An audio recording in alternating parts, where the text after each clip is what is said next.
Hey, welcome to Jason Johnson's YouTube. Come here. Come a little closer. Now, I've told you before to like, subscribe, follow, share, whatever. But this is a quick one, actually. I had not planned on doing something today, but there's, as per the usual, there's news that I have to say something about, which is kind of funny. And then I have an interesting announcement to say at the end of this. So, as per the usual, if this is your first time, remember that I talked for about a minute on Instagram, on Twitter, and because I ain't never gonna call it X and the other stuff, and then you can go on and follow the full thing on my YouTube channel. So three topics, just the three topics for today. First thing I want to talk about, I want to talk about the Epstein Files. I have to say something about this. So topic one, we're going to talk about the Epstein Files. Topic number two, we're going to talk a little bit about Alligator Alcatraz, this detention center that the Trump administration has put up in Florida. And then last, we're going to talk about Black Lives Matter. Yes, it still matters. Black lives still matter. These things still matter. So three things. Those are three topics for today that we're going to discuss because again, sometimes you have these things playing, sometimes you just go out to it. So first things first, the Epstein Files. Can I just say up front, this is the stupidest thing in the world. This is so stupid. And this is what I mean by stupid.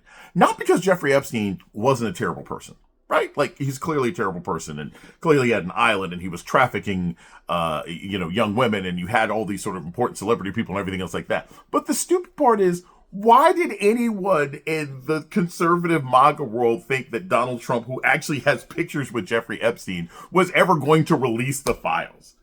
Like, who believed that? Like, it's the same thing as all these, like, videos that you see of, like, immigrant, Americans or people possibly a first or second generation immigrants are like, we're voting for Trump. And then Trump is like deporting them a minute later on Instagram and we're all laughing at them. I don't laugh at them because I don't find MAGA hypocrisy to be all that interesting.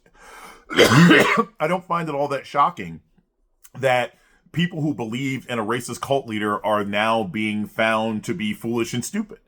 I also don't think that it's going to end up making that much of a difference. You can show me all the videos of Laura Ingraham and Charlie Kirk that you want. You can show Benny Johnson. You can show all the conservatives in the world who are like, but Trump promised us that he was going to release the Epstein Files. First off, y'all only cared about the Epstein Files because you thought it was going to expose Bill Clinton and Hollywood elites and Barack Obama. That's the only reason you cared. You didn't care about the Epstein Files because you care about the trafficking of young women. You didn't care about the Epstein Files because you really cared about justice. These right-wing conservatives only cared about the Epstein Files because they thought it was going to validate some crazy conspiracy that they already had. So, even in covering it, let's not cover this from the standpoint that this is some MAGA breakthrough. These are the same people. These are the same leopards eat my face people that they've always been. Now, I'll say this real quick before we move to the next thing. I mean, frankly, nobody wants the Epstein Files released. And I don't believe Pam Bondi. I don't believe our attorney general. I don't believe this administration on anything. And I definitely don't believe that there was no list. How are you going to be running? This is what's the wire line. It's like how you taking notes on a criminal conspiracy. Look, you do take notes on criminal conspiracies. You have to, because otherwise you can't make sure that you can hold people accountable and you can't blackmail people who are using your services. So come on. We know that Jeffrey Epstein had to have a list somewhere. Right? I mean, there's a whole governor of New York who got taken down. People who run sex trafficking businesses keep documentation. So, at the end of the day, there are Democrats and Republicans, conservatives and liberals who probably don't want that information out. I'm not shocked by it. It's a shame. There will never be full justice and accountability for the people who were involved, and probably never any full justice for the people who were victims one way or another. But let's not pretend for 1 second that the same people who are mad that Donald Trump, gasp, lied again. You mean the president who got 34 felony counts and has been accused by an ex-wife and multiple people of sexual assault? You mean the guy who has the picture with Jeffrey Epstein himself doesn't want to release that information? Shocker to the world. Let's not pretend. Let's not cover something that's not real. And let's not cover something that's never going to happen. We'd be better chance finding out, how Jim Jones recruited people than we would finding the Epstein Files. So that's the first thing. Second thing is this. I want to talk a little bit about this because this has come to my attention. I want you to pay attention to a couple of businesses. Kona Ice, Miss Cheesius, Churromania, and Elote. Mr. Elote. Sorry, I forget the names. I'm mentioning these four businesses for a reason. These are four local businesses in the sort of the Miami metro area that were caught providing food services for the detention center that Trump and DeSantis have opened in Florida. They call it the Alligator Alcatraz. I refuse to call it that.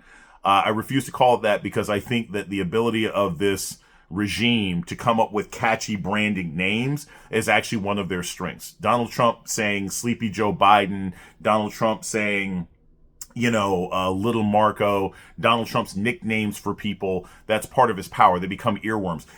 People spent weeks trying to counteract, the big, beautiful bill. The moment you start saying big, beautiful bill, it's already locked in, right? It's like Coca-Cola. You can't tell me the Uncola. It's not going to work, right? So the same thing works with this. I'm not going to call it Alligator Alcatraz because that gives it imagery and power. But I will say that there's a detention center that the sort of Gestapo-esque ICE, which has just received $45 billion in funding.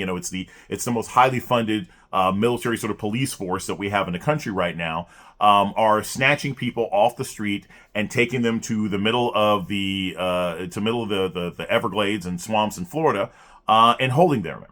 And many of the people there are excellent documentaries about what's happening down there. Many of the people being held there do have the right to be here. The vast majority of them have absolutely no criminal records. And the vast majority of them have not been given the opportunity to speak to lawyers or representatives or anything else like that. And in fact, local journalists in Florida have been able to go and visit this detention center, this sort of American Guantanamo Bay.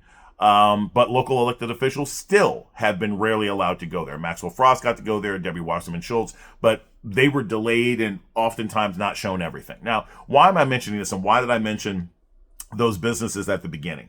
Because those are 4 businesses, food trucks, that have been seen providing food and services to this detention center.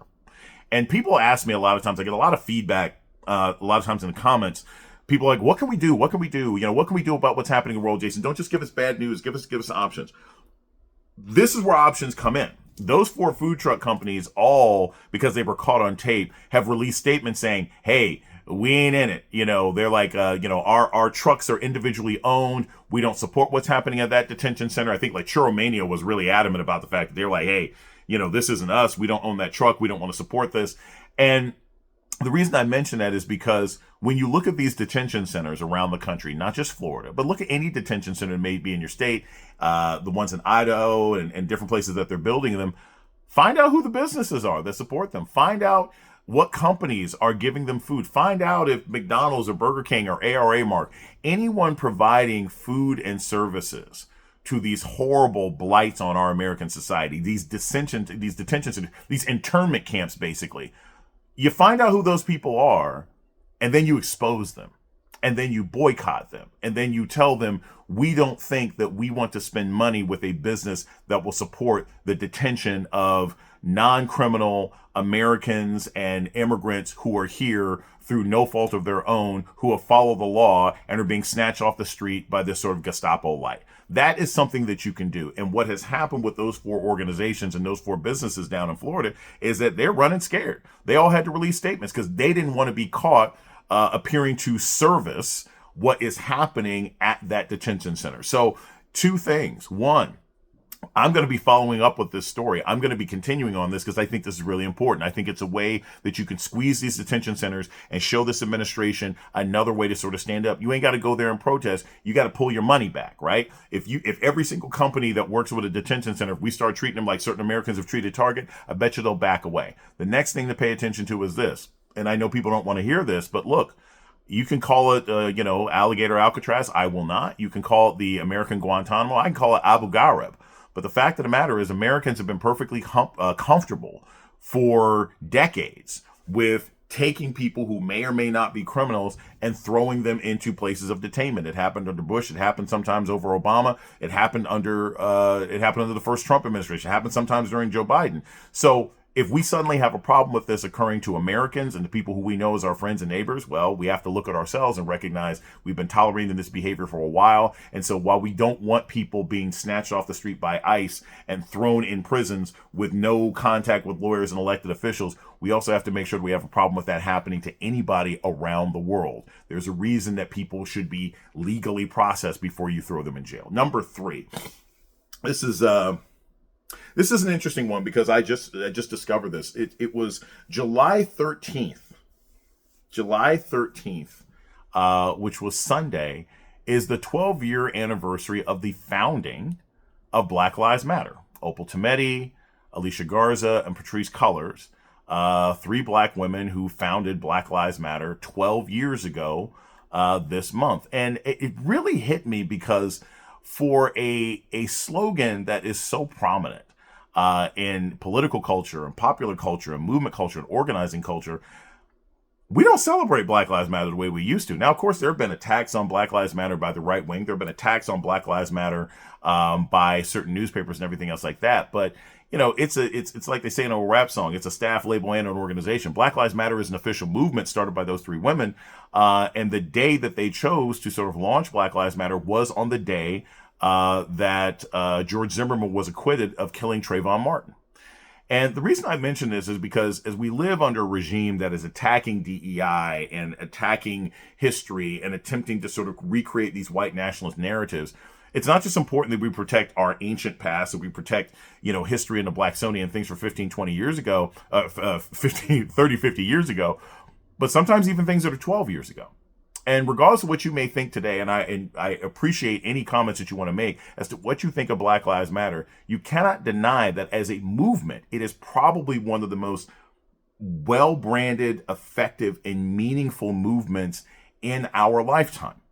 From the standpoint that everybody recognizes what they meant, everybody recognizes what they were about, and while there may be some administrative mistakes that have been made here and there within the organization, the fact of the matter is, when you say BLM, people know what you mean. When you say BLM marches, there were changes that were made, whether it's police having to use cameras, whether it's certain conversations about accountability. Black Lives Matter has an impact, and I can't believe it's only been 12 years. And that's something that we should be proud of as a nation, that those kinds of movements can still be created even under some of the most oppressive environments that we've ever lived in and ever existed in. Anyway, those are my three things. This is Jason Johnson. Please like, subscribe, and share. Just click the like button, click the share button on YouTube. Make sure you subscribe, and I will be back in just a couple of days. I also am making my huge announcement. I will be attending San Diego Comic-Con. And so later on this week, I will be telling you where I'm going to be, how you can follow me, and if you're at Comic-Con, maybe get a chance to meet me. Talk to you later. It's Jason Johnson.